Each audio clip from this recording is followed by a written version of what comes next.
a 5 días de su muerte. Los discípulos no lo saben, nadie lo sabe. Aunque Él les ha dicho, los discípulos no quieren creer y no entienden lo que Él les había dicho. Pero Jesucristo sí lo sabe. Déjeme hacerle una pregunta. Si usted tuviera 5 días para morir, ¿en qué se enfocaría usted esos últimos 5 días de su vida? ¿Qué hiciera usted? ¿Con quién lo pasara? ¿Con quién hablara? ¿Qué enseñaría si tenía que enseñar a alguien? Jesús está más o menos de una semana de ser crucificado. Y Él está enfocado que las personas sepan por qué lo quieren seguir a Él. Más específico, por qué Él quiere que lo sirvan a Él. Esto es muy importante, hermanos. No se vayan a dormir. Hay una tendencia que cuando hablamos de las cosas de Dios, las personas les cae un sueño profundo. La Biblia habla de eso. Eso porque hay algo que en usted que no quiere que usted escuche el Evangelio. Pero oramos por usted para que la palabra de Dios llegue y pueda escuchar la palabra de Dios. Jesús nos describe aquí 3 razones por las cuales las personas buscamos servirlo a Él. Y quiero empezar con una pregunta. Cuando usted sirve a Jesús, ¿por qué le está sirviendo? ¿Qué significa servir a Jesús? Venir a la iglesia. ¿Qué significa servir a Jesús? Leer la Biblia. ¿Qué significa servir a Jesús? Trabajar para Él en las cosas del reino de Dios. Hay unos de ustedes que hacen estas cosas, hay otros que no las hacen. ¿Por qué usted lo hace? ¿Por qué está sirviendo? Conteste esta pregunta en su mente. ¿Qué significa servir a Jesús? ¿Cómo podemos servir a Jesús? ¿Qué es lo que Jesús dice acerca de cómo servirle a Él? Y estas preguntas las vamos a responder. Vamos a leer juntos Juan 12, del 12 al 26. Si tienen sus Biblias, ábranlo por ahí, por favor. Si no, va a estar aquí proyectado. Esto es lo que dice la palabra de Dios. Estas no son sugerencias, no son recomendaciones. Esto es lo que la palabra de Dios dice. Tenemos aquí en el 12, dice: el día siguiente, cuando la gran multitud que había venido a la fiesta oyó que Jesús venía a Jerusalén, tomaron hojas de las palmas y salieron a recibirle y gritaban: Hosana, bendito el que viene en el nombre del Señor, el Rey de Israel. Jesús, hallando un asnillo, se montó en él, como está escrito: no temas, hija de Sión, he aquí tu rey viene montado en un pollino de asna. Sus discípulos no entendieron esto al principio, pero después, cuando Jesús fue glorificado, entonces se acordaron de que esto se había escrito de él y que le habían hecho a Jesús estas cosas. El 17 dice: y así la multitud que estaba con él, cuando llamó a Lázaro del sepulcro y lo resucitó entre los muertos, daba testimonio de él. Por eso la multitud fue también a recibirle, porque habían oído que él había hecho esta señal. Entonces los fariseos se decían unos a otros: ¿veis que no conseguís nada? Mirad, todo el mundo se ha ido tras de él. Y había unos griegos entre los que subían a adorar en la fiesta. Estos pues fueron a Felipe, que era de Betsaida de Galilea, y le rogaban diciendo: Señor, queremos ver a Jesús. Felipe fue y se lo dijo a Andrés. Andrés y Felipe fueron y se lo dijeron a Jesús. Jesús les respondió diciendo: ha llegado la hora para que el Hijo del Hombre sea glorificado. En verdad os digo que si el grano de trigo no cae en tierra y muere, queda él solo. Pero si muere, produce mucho fruto. El que ama su vida, la pierde. Y el que aborrece su vida en este mundo, la conservará para vida eterna. Si alguno me sirve, y aquí está, ¿por qué estamos hablando de servir a Dios? ¿Por qué lo servimos? Aquí está al final. Si alguno me sirve, que me siga, y donde yo estoy, ahí también estará mi servidor. Si alguno me sirve, el Padre lo honrará. Hay bastante que hablar acá y vamos a hablar todo esto en el contexto de por qué servimos a Jesús, si es que lo servimos. ¿Qué significa la palabra servir? La palabra servir es la palabra diaconeo, donde viene la palabra diácono, que ustedes la conocen. Esto se habla de servir activamente. Literalmente quiere decir levantando polvo. Levantando polvo. ¿Por qué? Porque la persona está en movimiento, se está en movimiento, está sirviendo, está trabajando, que su caminar va levantando polvo. Significa entender las necesidades de los demás como el Señor.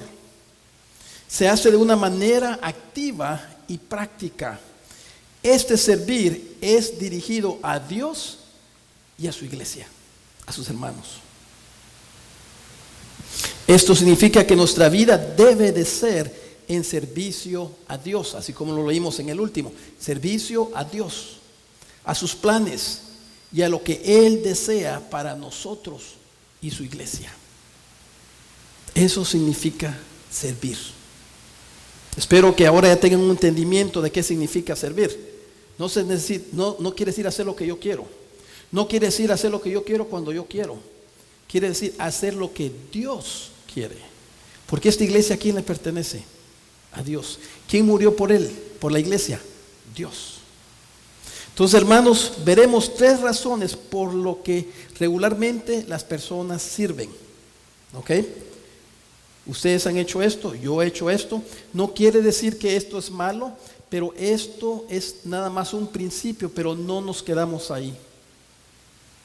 Ok, primero, servimos a Jesús para solucionar nuestros problemas solamente. Vamos a hablar de eso. Que buscamos a Jesús cuando tenemos un problema. Cuando todo está bien, ay, nos vemos, Señor. Tú eres bueno, gracias. Vamos a hablar de eso. Segundo, vamos a ver que servimos a Jesús por curiosidad solamente. Voy a ir a la iglesia. Está interesante esto de Jesús. Me intriga. Está bonito como habla. Pero ahí está todo. Y otros servimos a Jesús motivados por su amor. Ese es como Jesús quiere que le sirvamos, y vamos a aprender de esto. Entonces, el primer punto esta mañana: servimos a Jesús para que nos arregle nuestras vidas. Muchos de ustedes, muchos de nosotros entramos por ahí, ¿verdad? Por esa puerta. Teníamos problemas, teníamos necesidades y buscamos a Dios. Y Dios es bueno y Él nos ayudó. Y cuando ese problema se va, cuando esa necesidad se va, ¿qué nos pasa? Miren lo que dice aquí. La palabra aquí clave de entender es Hosana. Cuando Jesucristo entró a Jerusalén, que lo estaban recibiendo como un rey, decían Hosana, Hosana, y le tiraban las palmas, y como no habían palmas, a veces la gente se quitaba su ropa y se la ponía para que él caminara como un rey. Pero la palabra Hosana es interesante porque esta palabra significa: oh Dios, sálvanos. Oh, sálvanos. Oh, sana. Oh, sálvanos. Al día siguiente, cuando la gran multitud que había venido a la fiesta oyó que Jesús venía a Jerusalén, 13 dice, tomaron hojas de palmas y salieron a recibirle y gritaban Hosana. Ellos servían para ser salvados de una vida dolorosa. Bendito el que viene en el nombre del Señor, el Rey de Israel. Aquí esta frase, el Rey de Israel, es esclavo porque ellos habían vivido bajo presión de un gobierno militar romano, los judíos. Ellos no podían hacer lo que ellos querían.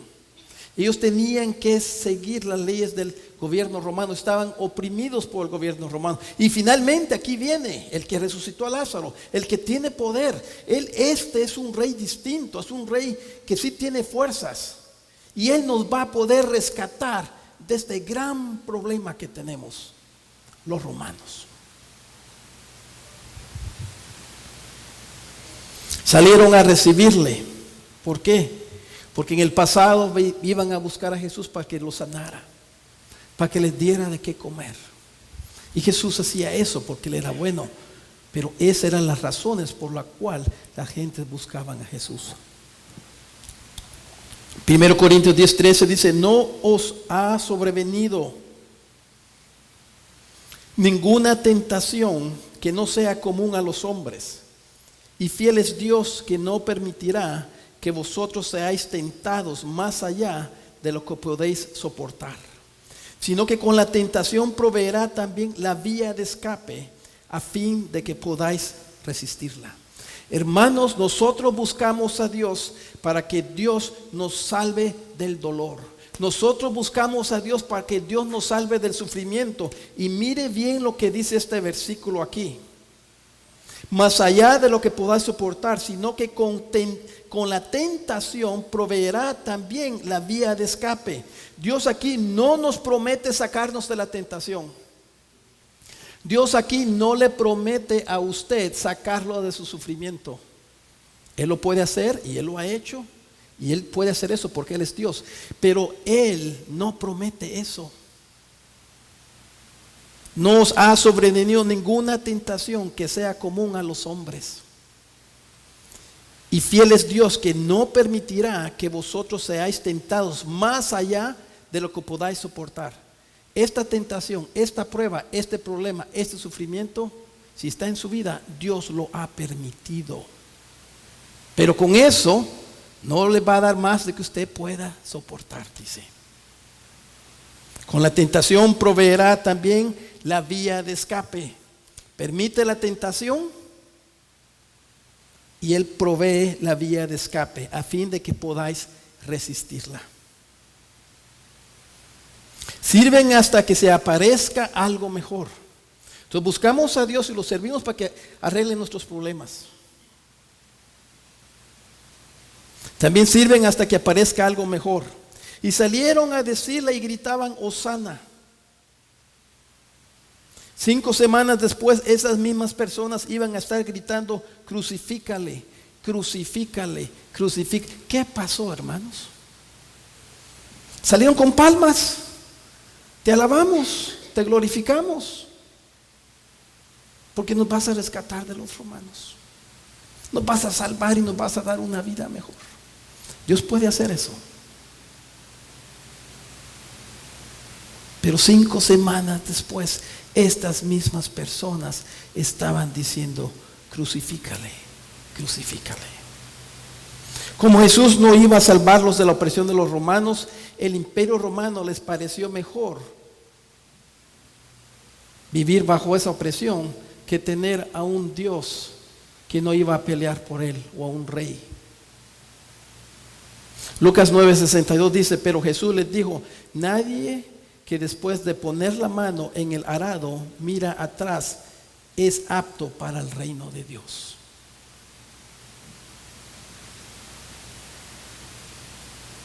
Si nosotros buscamos a Dios solo para que nos arregle su vida, y Él quiere hacer eso, pero si eso es la única razón que lo andamos buscando, no vamos a ser aptos para el reino de Dios. ¿Por qué? Estamos viendo para atrás. Yo quería esto y no pasó. Yo quería esto y no pasó. ¿Y qué es lo que Jesús quería de usted? ¿Se ha puesto a pensar usted en eso? Al principio nosotros buscamos a Jesús por necesidad, y está bien esto, pero al principio, pero conforme crecemos en conocimiento de Él, estos motivos deberían de cambiar. No nos quedamos ahí. Esa es una fe simple, es una fe pequeña, es una fe de necesidad nada más. Sirven también para ser salvados de la vergüenza. Cuando los problemas vienen a nuestras vidas, la vergüenza no está tan lejos. ¿A cuántos de ustedes les gusta ser avergonzado? A nadie le gusta ser avergonzado, ¿verdad? Todos queremos salir bien. Muchas veces buscamos a Jesús porque no queremos ser avergonzados, y eso está bien. Pero no nos quedamos ahí. Eso no debe ser nuestro motivo conforme vamos creciendo en las cosas de Dios. Querían servir ellos a un rey fuerte, a un rey poderoso, un rey que levantaba a Lázaros. Pero ¿qué hizo Dios? Les dio un rey humilde que entró en un pollino. ¿Saben ustedes cómo entraban los reyes en ese tiempo? En caballo. Tenía en caballo y con armadas. ¿Cómo entró él solo, montado en un pollino? No, ese rey no me interesa a mí. Ese rey no me va a poder defender de la vergüenza. Yo voy a ser humillado. Mejor ni pongo mi fe en él. Jesús, hallando un asnillo, se montó en él, como está escrito: no temas, hija de Sión, he aquí tu rey viene montado en un pollino de asna. Sus discípulos no entendieron esto al principio, pero después, cuando Jesús fue glorificado, entendieron estas cosas. Ellos querían servir a un rey que hiciera milagros. Y así la multitud que estaba con él, cuando llamó a Lázaro del sepulcro y lo resucitó de entre los muertos, daba testimonio de él. Por eso la multitud fue también a recibirle, porque habían oído que él había hecho esta señal. Queremos milagros en nuestras vidas. ¿Es pecado querer un milagro? No. ¿Es pecado querer que Dios haga algo por nosotros? No. ¿Le podemos orar? Claro que sí. Pero nosotros, hermanos, tenemos que entender que no hay nadie que la quiera más a usted que Dios. Él tiene planes, y los planes de Él es lo mejor para usted. Uno piensa que uno sabe más que Dios. Uno piensa que Dios tiene que hacer esto, porque si Dios me conociera a mí, si Dios me quiere a mí, Dios va a hacer esto. Ese es el pecado hablando en nosotros. Nosotros no sabemos qué es lo mejor para nosotros. Y si usted piensa que es lo mejor para usted, o para otra persona, o para su problema, usted no conoce a Dios. La Biblia dice que Dios es sabio. No hay persona más sabia que Él. Por eso los atributos de Dios que estamos aprendiendo en los fundamentos de la fe son muy importantes. Tenemos una imagen de Dios que no es el Dios de la Biblia, hermanos. Nosotros conformamos a Dios a nuestra imagen. Porque yo soy así, entonces Dios tiene que ser así. Póngase a pensar en eso. ¿No debería ser al revés? Porque Dios es así, entonces yo voy a ser como es Dios. Pero cuando nosotros le decimos a Dios que tú tienes que hacer lo que yo digo, tú tienes que hacer lo que yo te pido y tú tienes que hacer lo que yo quiero, yo le estoy diciendo a Dios, tú tienes que ser como yo.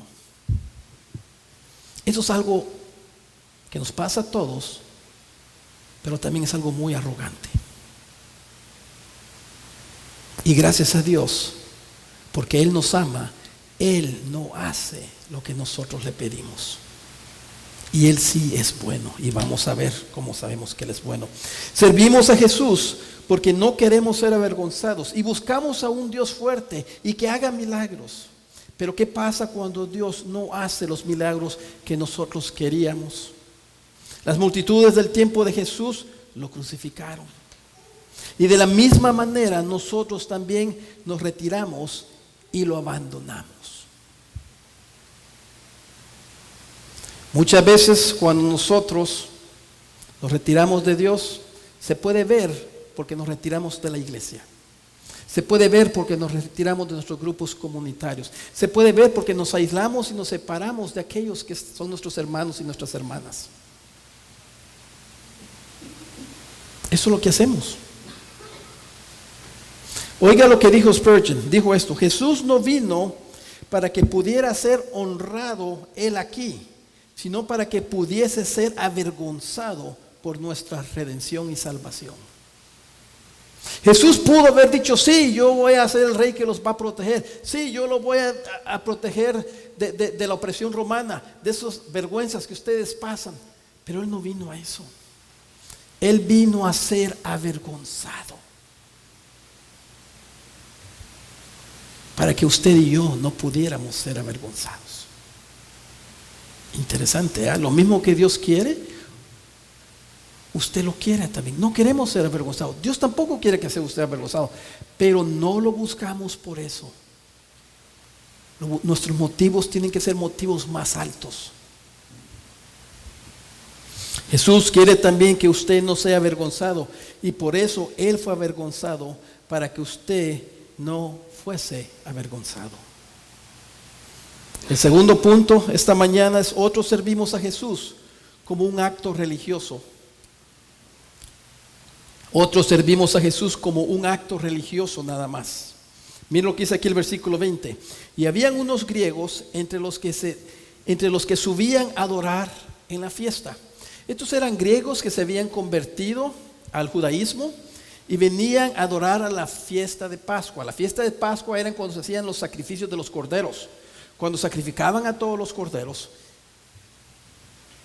Y fue cuando Jesucristo fue crucificado también. Estaban haciendo los sacrificios de los corderos en el templo, y Jesucristo estaba siendo crucificado en la cruz.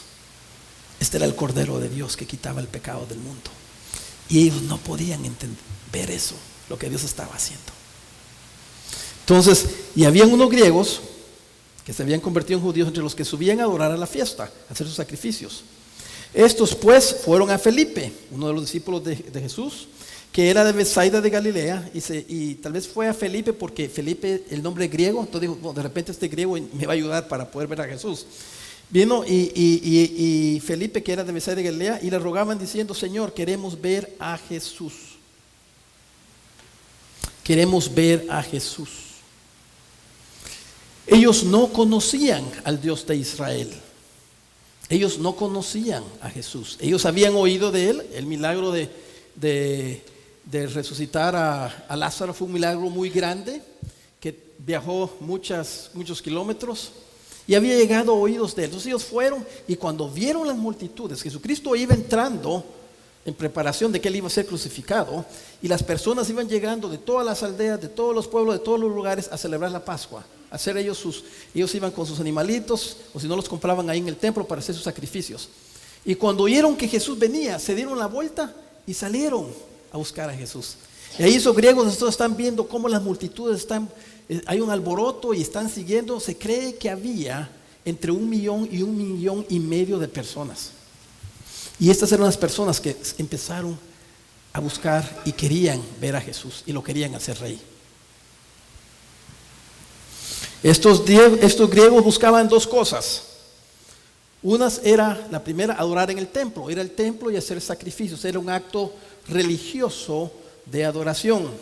Pero también querían hacer algo. Querían ver a Jesús, dice acá. Adorar.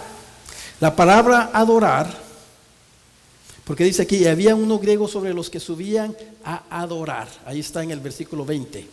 Adorar quiere decir venerar, quiere decir obedecer, mostrar respeto, caer o postrarse ante algo o alguien de rodillas. Literalmente quiere decir besar a alguien, lanzar un beso en señal de respeto o homenaje. Todo eso quiere decir adorar. Pero también ellos dijeron: Señor, le dijeron a Felipe, queremos ver a Jesús. Ese ver, ellos habían venido a adorar y venían venido a ver. Ellos querían ver con el propósito de entender si Jesús era Dios. No lo conocían. Habían oído la fama de Él. Había resucitado a Lázaro.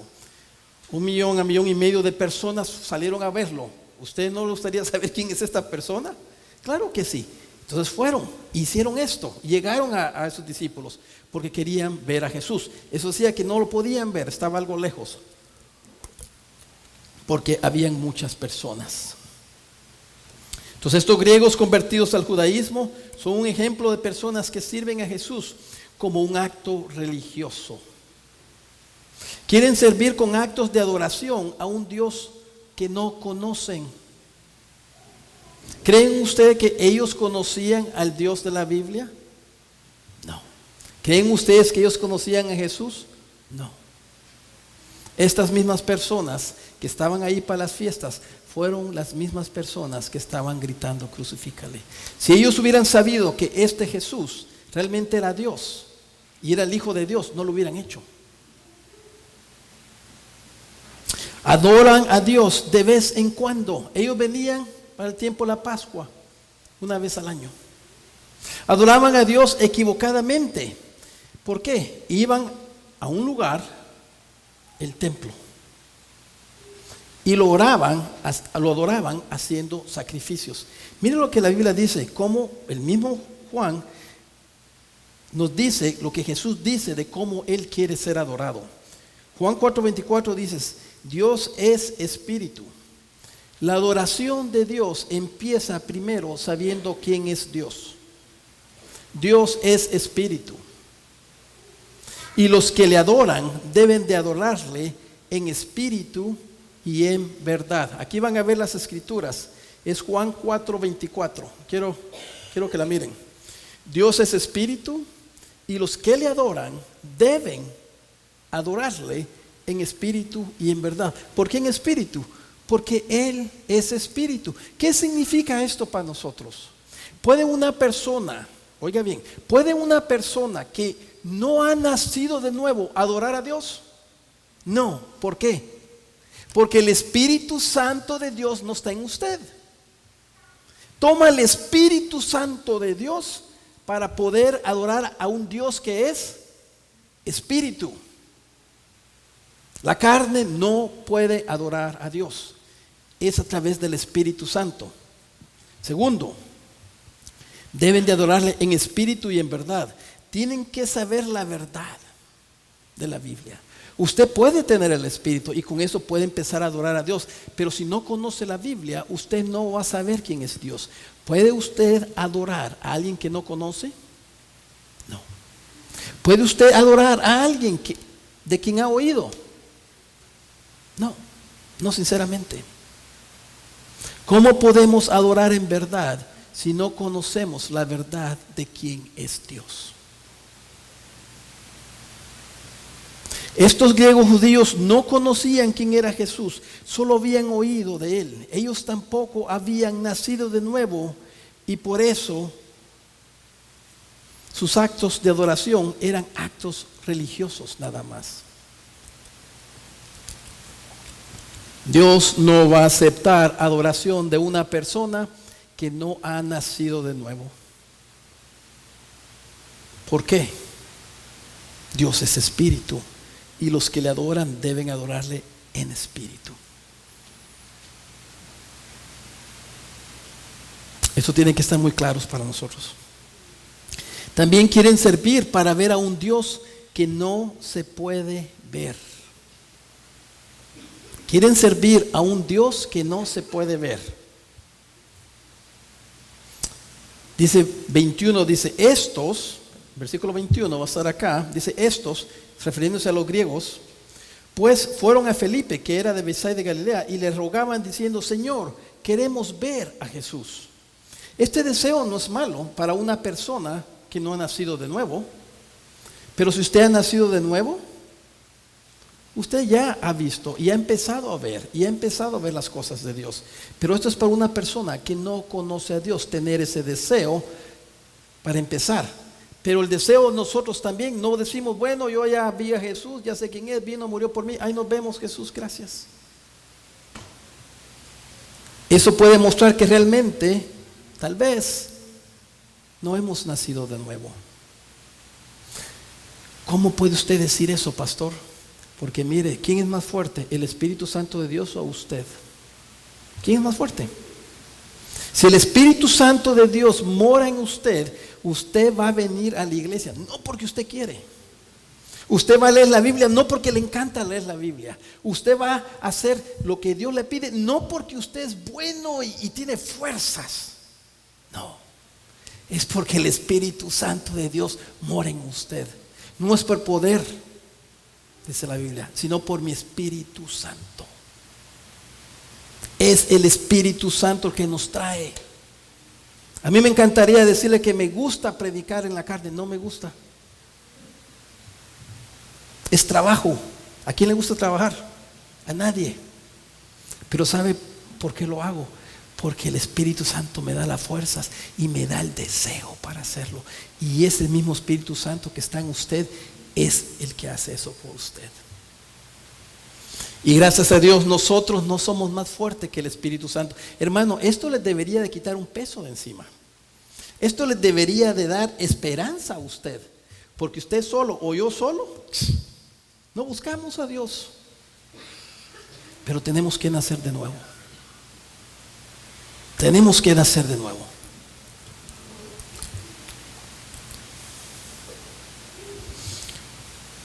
Señor, queremos ver a Jesús. Piensan que ir al templo una vez al año y adorar de vez en cuando les va a ayudar a ver a Jesús. Cumplir con todos los requisitos de la ley, hacer los sacrificios. Juan 1:18, que lo van a poner acá, dice: nadie ha visto jamás a Dios, el unigénito, Dios que está en el seno del Padre, Él le ha dado a conocer. Juan 1:18. Juan 1:18. Quiero que lo miren, es importante. Juan 1:18, vamos a esperar.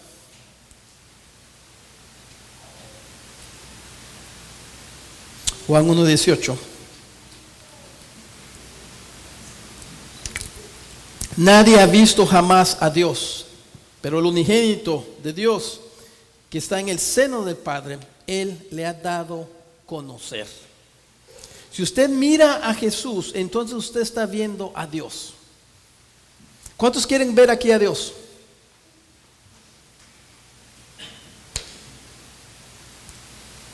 ¿Cómo van a ver a Dios? Viendo a Jesús. ¿Dónde van a ver a Jesús? En sus Biblias. Pero los pastores, que yo quiero ver a Jesús, yo quiero conocerlo, pero no me gusta leer. Ok, no lo va a conocer entonces. ¿Y usted cree que Dios sabe que a usted no le gusta leer la Biblia? Él sabe. Lo que pasa es que no queremos venir y decirle a Dios mío, no me gusta leer tu Biblia, pero yo sé que es algo bueno y quiero ver a Jesús, ayúdame. Ahí hay algo distinto. Usted está humillándose, porque reconocer que no nos gusta es una postura de humillación. ¿A cuántos de ustedes les gusta reconocer que no les gusta seguir a Jesús? A nadie, ¿verdad? Él lo sabe, hermanos. Pero ¿sabe qué? Vaya con esa actitud y diga: Dios mío, no entiendo la Biblia. Dios mío, no me dan ganas. Dios mío, me cuesta. Ayúdame. Y ustedes van a empezar a ver cambios en su vida. Y cuando esos cambios vengan, ustedes no van a decir: hermano tal y tal, qué cambios tan grandes veo en su vida. ¿Cómo le hizo? Me levantaba temprano a meditar en las Escrituras. Es que yo sí me fajaba y miren, es que ustedes no hacen nada. No, ese hermano le va a decir: ¿sabe qué? Hermano, ¿sabe qué? Yo solo le pedí a Dios que me ayudara, porque me recordé de lo que dice: sin mí no podés hacer nada. Eso no quiere decir que no exhortamos a los hermanos y oramos por ellos y ayudarlos, pero tiene que reconocer que la única razón que nos puede cambiar y seguimos a Cristo es por el Espíritu Santo que está en nosotros. Sin Él no podemos hacer nada. Pero ¿cómo podemos ver a Dios? Para poder ver a Dios tenemos que ver al Hijo, a Jesús. Pero hay que verlo en una forma muy especial. Hay que verlo en una forma muy especial. Y lo tenemos que ver en su gloria. Oiga bien, si usted está esta mañana aquí y quiere ver a Jesús, tiene que verlo en su gloria. Si no lo ve en su gloria, usted no va a poder verlo a Él y usted no va a poder ver al Padre. Pero para poder ver a Dios, hay que ver a Jesús glorificado. ¿Dónde vemos a Jesús glorificado, hermanos? ¿Dónde? En la cruz. Si usted no ve la cruz de Dios, usted no lo acepta y usted no la quiere entender y no quiere someterse a lo que eso significa para usted, usted no va a poder ver a Jesús. Y hay otro componente también, con fe. Porque a la cruz no puede ir usted hace 2000 años y estar ahí presente y verlo físicamente, pero lo puede ver cuando usted abre las Escrituras, cuando usted ve los evangelios, lo que hemos estado haciendo aquí, predicando el evangelio, y usted mira a Jesús, lo que Él hizo, cómo Él le amó, y vamos a hablar más de eso. Ahí está viendo usted a Él glorificado. Ahí usted va a poder ver a Cristo. Pero para poder ver a Dios hay que ver a Jesús glorificado con fe en la cruz. Los griegos dijeron: Señor, queremos ver a Jesús. Felipe fue y se lo dijo. Andrés y Felipe se fueron y se lo dijeron a Jesús. Y Jesús le respondió a ellos diciendo: ¿quieren verme? Aquí estoy, mírenme. Y eso los cambió. No, ¿verdad? No dice eso. No dice eso. Quiero que vean el versículo 23. El versículo 23 de Juan, en el que estamos. El versículo 23 dice, no, el versículo 23 empieza: Jesús le respondió diciendo: ha llegado la hora para que el Hijo del Hombre sea glorificado. ¿Dónde está? Gracias. Ha llegado la hora para que el Hijo del Hombre sea glorificado. Esa fue la respuesta de Jesús. ¿Qué significa eso? Ellos querían ver a Jesús y Jesús les dice: ha llegado la hora para que Jesús sea glorificado. ¿Quieren verme? Esperen 5 semanitas más y me van a ver glorificado. Y ahí ustedes van a ver quién soy yo. En la cruz, en la muerte de Jesús. La palabra glorificado nos habla de la crucifixión de Jesús, su muerte. Si no entendemos y no aceptamos la cruz, no podremos ver a Dios o a ver a Jesús. Jesús solo será una persona histórica para usted, pero no Dios en la carne. Para poder entrar al reino de Dios, para poder conocer a Dios, para poder conocer a Jesús, usted tiene que pasar por la crucifixión. ¿Qué significa eso para usted?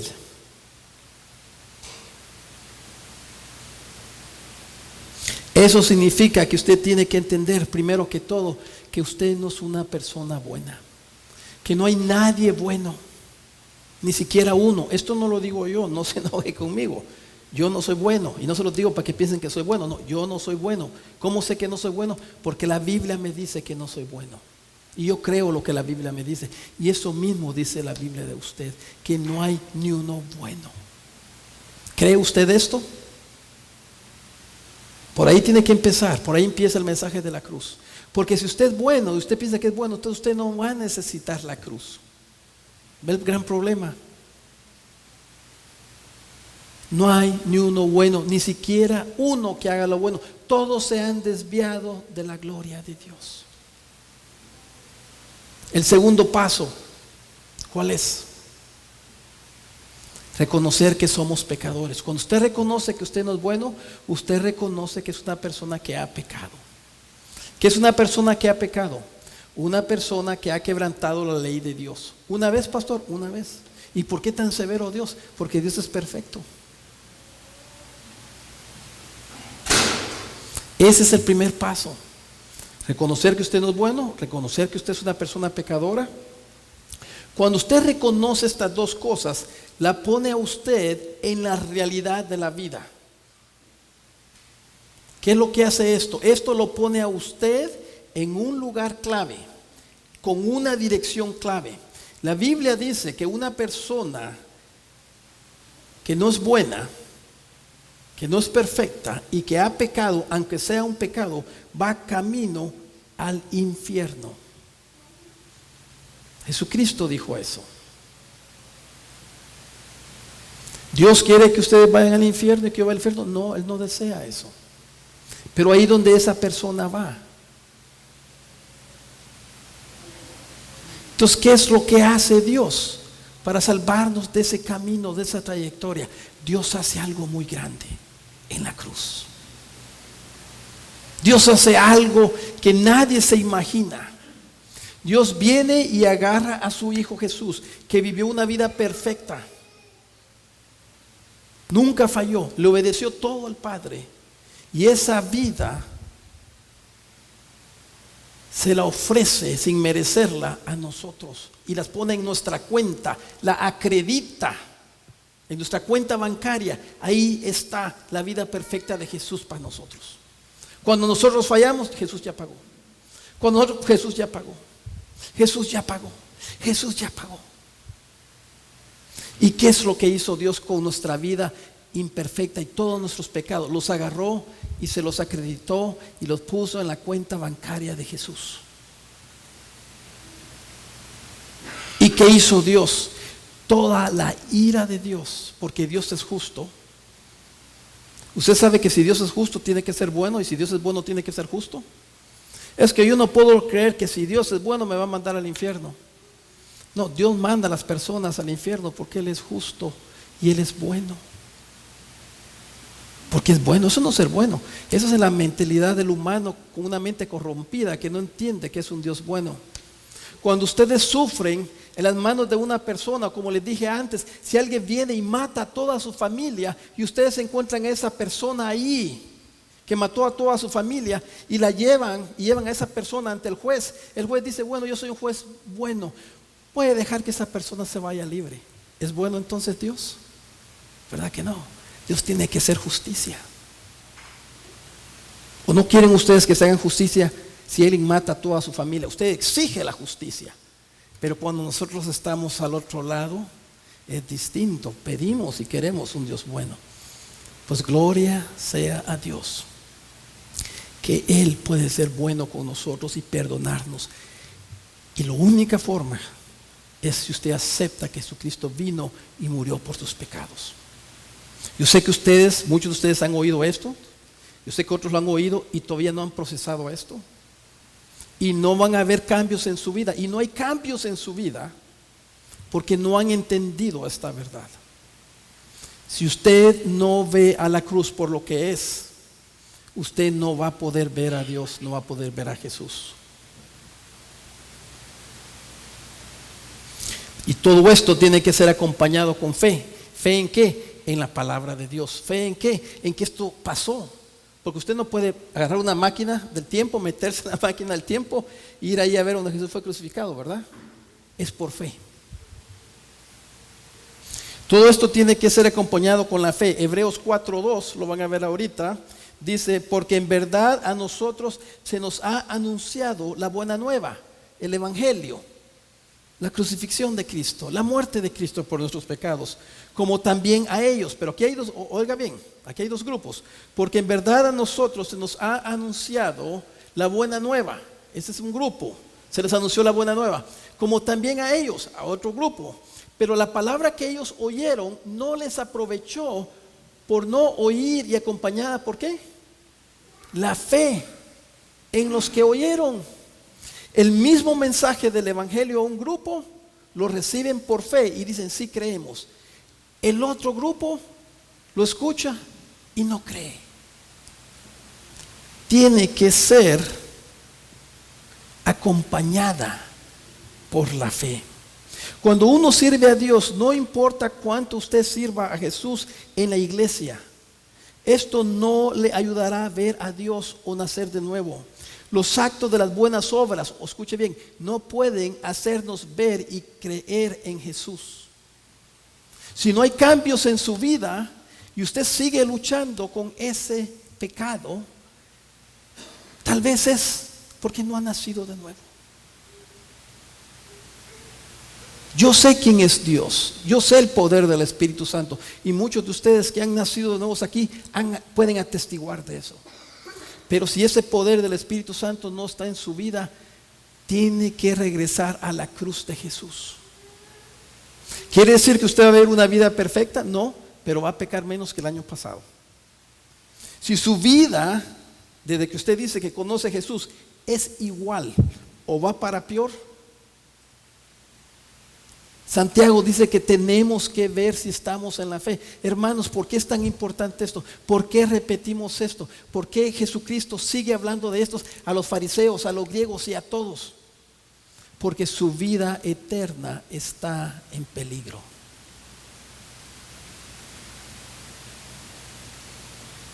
Y el único mensaje que les puede abrir los ojos, el único mensaje que les puede hacer ver a Cristo, Es el mensaje del Evangelio, Jesucristo crucificado, que Él vino y pagó por usted.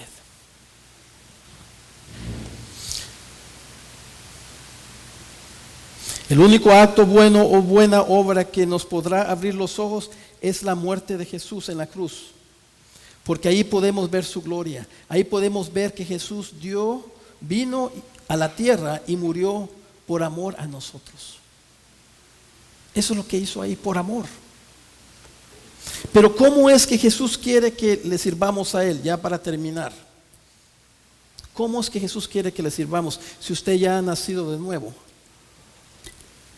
Aún otros servimos a Jesús motivados por su amor.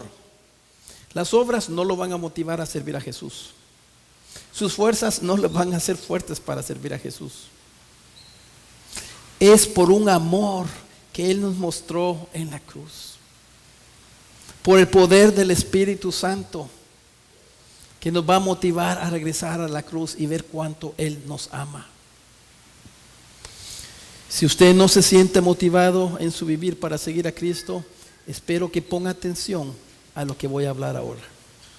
Vamos a hablar de la motivación más grande del creyente. ¿Cómo puedo yo estar motivado, pastor? La cruz. En verdad os digo que si el grano de trigo no cae en la tierra, dice Jesús en el 24, versículo 24, y muere, queda él solo. Pero si muere, produce mucho fruto. El que ama su vida la pierde. Oiga claramente, Jesús está hablando acá. Jesús está diciendo, si usted ama su vida, va a perder su vida. Jesús está diciendo eso a ustedes y a mí. Si ustedes aman su vida, van a perder su vida. También dice, el que aborrece su vida en este mundo, y el que aborrece su vida en este mundo, la conservará para vida eterna. Dos verbos claves aquí. Uno es cae. El que aborrece su vida en este mundo, está en el versículo 24. Uno es cae, 24, 25. Cae, su vida pierde. El que ama su vida la pierde. Puede decirle al 24. ¿Dónde está? Digo...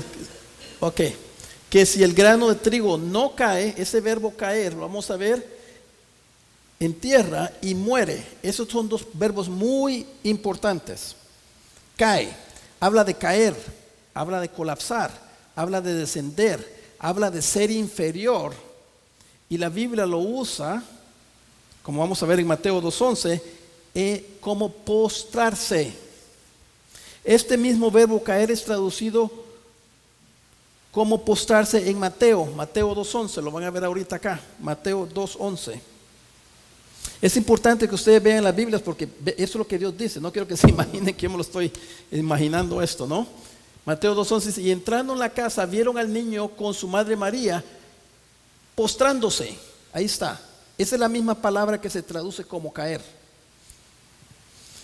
Entonces caer en la tierra nos habla de postrarse, nos habla de humillarse, nos habla de ofrecer su vida en obediencia a Dios. La palabra morir quiere decir morir. Ahí sí, eso está clara. Este morir nos habla de morir a nuestros deseos y voluntad. Lo importante aquí es también la secuencia de esto. Si Jesús no se humilla, Jesús no hubiera podido morir. Esto está en la estructura del griego. Si Jesús no se humilla, Él no hubiera podido morir. Jesús tenía que humillarse, tenía que avergonzarse. Por eso vimos que Él había venido a hacer esas cosas, para poder morir por nosotros. Ese amor que Dios nos mostró en la cruz es el mismo que nos motiva a nosotros para poder servirle y seguirle a Él. Jesús es nuestro ejemplo para nuestras vidas, hermanos. Jesús nos sirvió postrando su vida en la cruz por nosotros. Mire lo que dice Filipenses 2:8. Y hallándose en forma de hombre, se humilló a sí mismo, haciéndose obediente hasta la muerte y muerte de cruz. Filipenses 2:8, ahí está. En verdad os digo que si el grano de trigo no cae en tierra y muere, queda solo. Queda solo. Jesús desea tener nuestra compañía siempre. Aquí pueden ver ustedes el amor de Jesús. Él no quería estar solo por el resto de la necesidad. No porque Él nos necesita, pero Él es amor y quería que nosotros estuviéramos con Él. Y también dice que quedas Él solo, pero si muere, produce mucho fruto. Aquí está que Jesús desea que muchos se salven. Jesús, ya para terminar, nos sirvió postrando su vida diaria en obediencia ante Dios todo el tiempo. Y aquí es donde se nos pone difícil a nosotros las cosas con Dios. El que ama su vida, la pierde. ¿Cuántos de ustedes no aman su vida? Si estás como yo, ama su vida. Mire, Dios ya lo sabe, ¿ok? Dios ya lo sabe. Yo amo mi vida. Y vamos a ver de qué vida está hablando acá. El que ama su vida la pierde, y el que aborrece su vida en este mundo la conservará para vida eterna. Pero ¿qué significa amar su vida? Amar su vida, hacer lo que usted quiere sin importar lo que Dios quiere de usted. Está duro esto, ¿verdad? Está durísimo. Amar su vida, hacer lo que usted quiere sin importar lo que Dios quiere de usted. Para mí es duro, hermanos. Les voy a decir una cosa, un secreto. Acérquese, le voy a decir un secreto. Es imposible. Es imposible hacer esto si usted no ha nacido de nuevo. Pero si usted nació de nuevo, el Espíritu Santo que vive adentro de usted, el Espíritu de poder, le va a dar las fuerzas, le va a dar las ganas.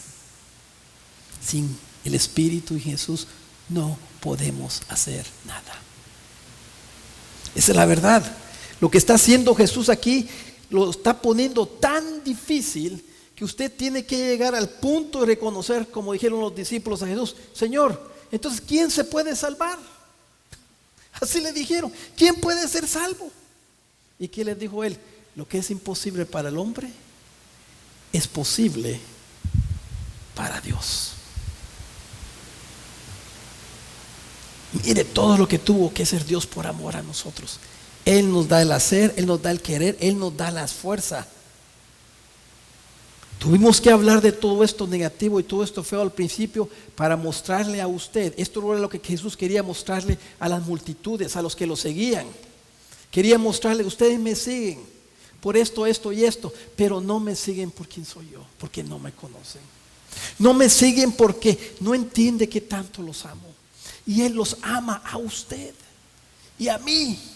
Y nos ama tanto que dio su vida en la cruz para que el Espíritu Santo de Dios pudiera morar en usted, para que ahora usted, con el Espíritu Santo, usted sí va a poder vivir una vida santa para Dios.